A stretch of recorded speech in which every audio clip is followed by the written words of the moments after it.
আমার বাবারা ভাইয়েরা, আলোচনার শেষ প্রান্তে আছে আল্লাহর নবীর সাহাবী হযরত আনাস রাদিয়াল্লাহু আনহু থেকে বর্ণিত একটা হাদিস বর্ণনা করে শেষ করছি। আল্লাহ নবী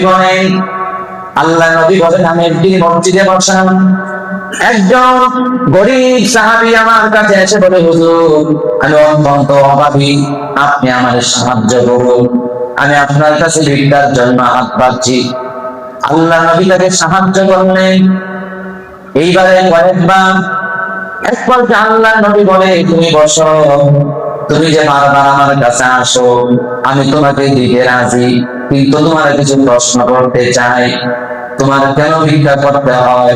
হুজুর আমার ঘরের মধ্যে এমন কিছুই নাই, ভিক্ষা করা ছাড়া আমার কোনো পথ খোলা নাই। আল্লাহ নবী বললেন, কিভাবে ঘরে থাকো? তোমার ঘরে আমার কাছে জমা দেওয়ার মতো কিছু আছে কিনা?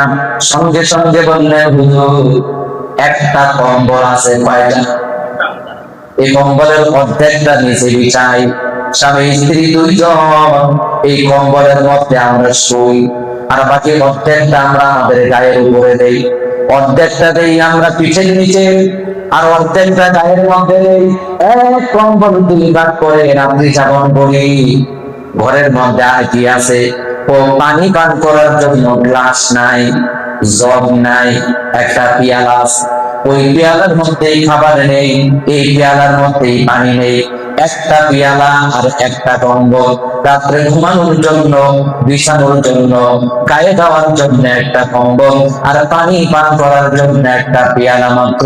এই দুই জিনিস ছাড়া ঘরের মধ্যে কিছুই নাই।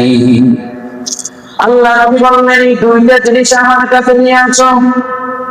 এবার কম্বল এবং পেয়ালা মসজিদে নববীতে সাহাবায়ে কেরামের সামনে আল্লাহ নবীর দরবারে যখন হাজির করে দিল, রাহমাতুল লিল আলামিন সঙ্গে সঙ্গে বললেন, এই কম্বল এই পেয়ালা সবচেয়ে বেশি দাম দিয়ে কে কিনতে রাজি? হুজুর দাম করো। আমি কোনো দাম বলবো না, যে বেশি দাম দেবে তার কাছে এই কম্বল এবং পেয়ালা তার পক্ষে আমি রাহমাতুল লিল আলামিন বিক্রি করে দিতে চাই। একজন দাঁড়িয়ে বললেন, হুজুর আমি রূপার 1 টাকা দিব। আল্লাহ নবী বলেন, ঠিক আছে তোমার কাজ না, এর চেয়ে বেশি দিবেন এমন কেউ আছেন কিনা? আরেকজন দাঁড়ায় বলে, হুজুর আমি 2 দিরহাম দিব না। আল্লাহ নবী বলল, এই 2 দিরহামের বিনিময়ে আমি তার কম্বল এবং পেয়ালা বিক্রি করে দিলাম। 1 দিরহাম আমি এই লোকটার হাতে দিলাম, দিয়ে বললাম, বাজারে যাও